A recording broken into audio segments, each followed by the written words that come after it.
bawang, sibuyas, kamatis.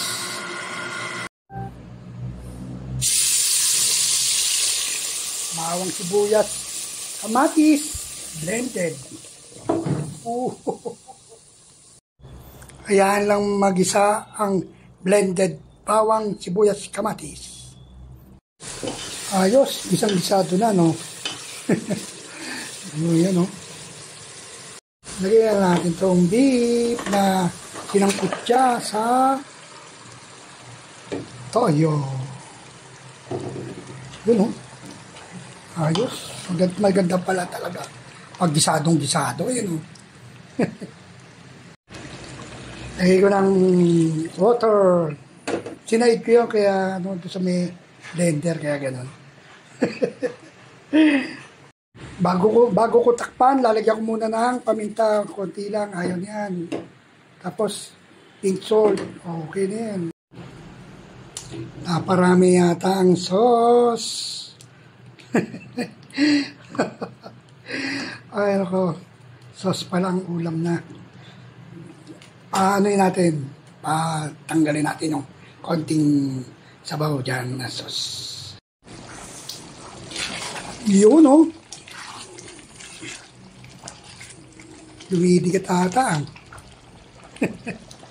Sarsang-sarsa, oh. No? May nag-request, kaya hindi. May nagkagusto ng aking mechado, kaya dadalang ko siya. Pinagluto ko siya. Tingnan nyo kung paano ko lutuin. Mamantika na, no?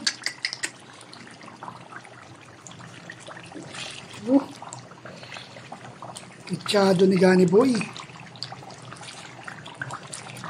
Sarap. Luto na! Thank you for watching. I love you all. Bye-bye! Mechado. Beef mechado ni Gani Boy. Ang sabi sa akin nung araw.